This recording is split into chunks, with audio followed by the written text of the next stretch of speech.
আজকে নীলুর রান্নাঘরে আলু ফুলকপি মাছের বড়ি দিয়ে ঝোল বানাবো। তো প্রথমে কড়াই বসে তেল দিয়ে আলুগুলোকে লবণ হলুদ দিয়ে ভেজে নিয়েছি এবং মাছের বড়িগুলোকেও আমি ভেজে নিয়েছি। এখন ফুলকপিগুলোকে আমি ভেজে নেব। লবণ হলুদ মেখে রেখেছি আর ফুলকপিগুলোকেও ভেজে নেব।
এখন ফুলকপিগুলো আমার ভাজা হয়ে গেছে, আমি উঠিয়ে নেব।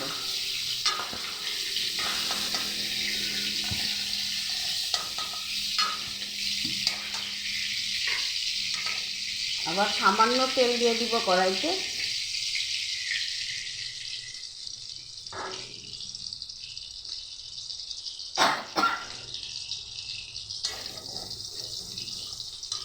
মানে একটা শুকনো লঙ্কা আর একটা তেজপাতা দিব।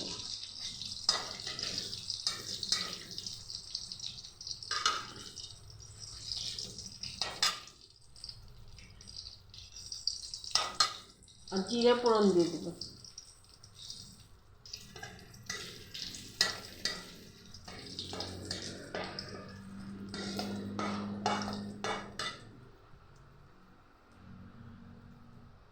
একটা মশলা আগের থেকে আমি ভিজিয়ে রেখেছি, জিরে গুঁড়ো, ধনে গুঁড়ো আর কাশ্মীরি লঙ্কার গুঁড়ো আর সামান্য লাল লঙ্কার গুঁড়ো আর হলুদ। এখন এই মশলাটাকে আমি দিয়ে দেব।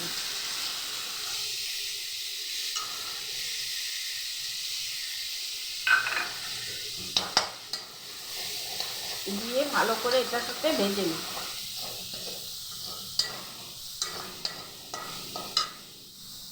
আর দুটো কাঁচা লঙ্কা আর আধা ইঞ্চি আদা টুকরো, ওইটাকে আমি পেস্ট করে রেখেছিলাম, ওইটা দিয়ে দেবো।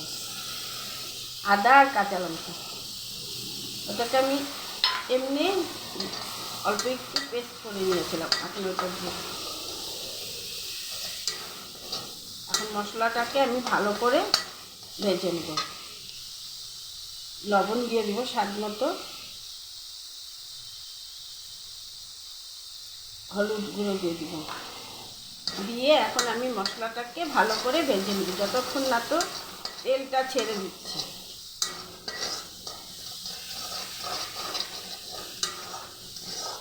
এটাকে ভালো করে ভেজে নেব।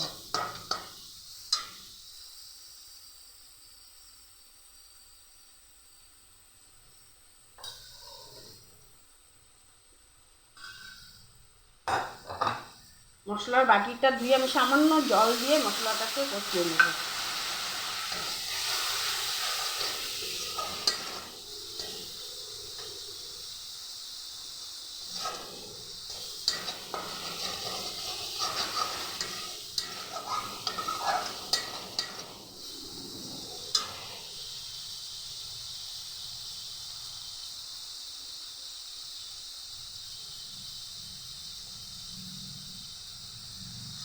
এখন আমার মশলাটা কষানো হয়ে গেছে, আমি ফুলকপি, আলু এগুলো দিয়ে দেব।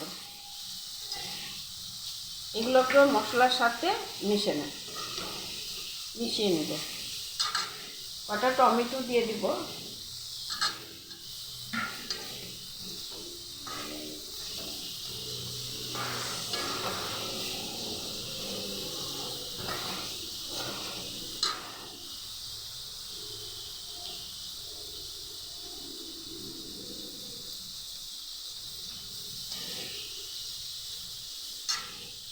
এখন ঝোলের জন্য আমি গরম জল করেছি, গরম জল দিয়ে দিব।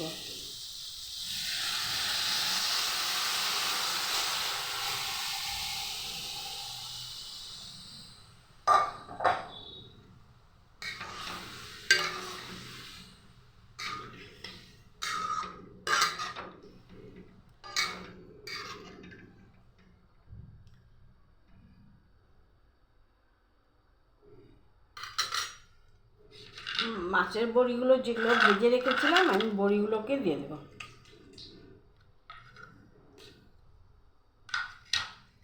সামান্য চিনি দিয়ে দিব, যেহেতু এটা নিরামিষ সামান্য চিনি দিয়ে দিলাম। দুটো কাঁচা লঙ্কা দিয়ে দিব। এখন ঝোলটা ফুটে আসা পর্যন্ত আমি অপেক্ষা করব।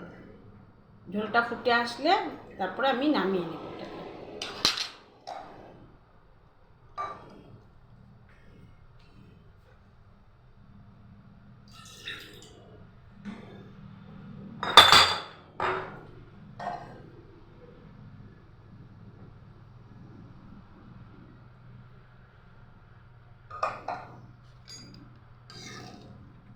আলু ফুলকপি মাছের বড়ি দিয়ে ঝোল বানিয়ে।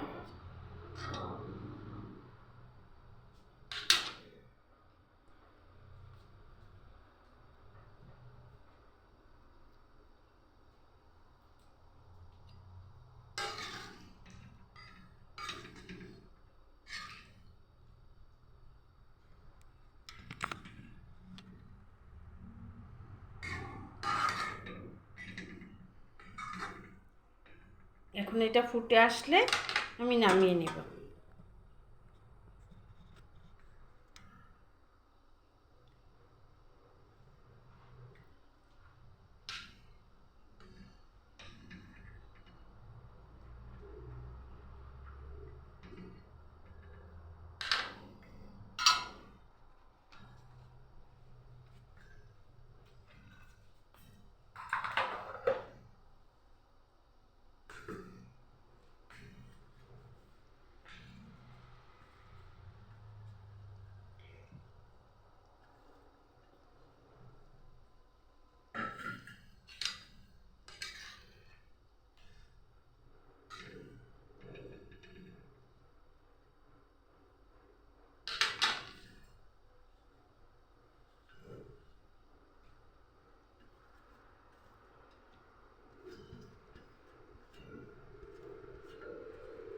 সামান্য ঢেকে দিব অল্প, যেহেতু আলু আর ফুলকপিটা যেন অল্প সিদ্ধ হয়ে যায়, অল্প সময় ঢেকে দিব।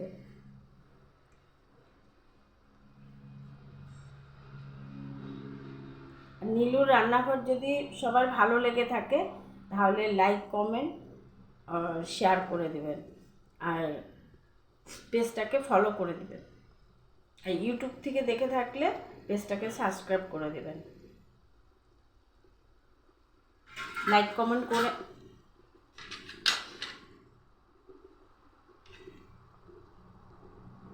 কমেন্ট করে আমার পাশে থাকবেন।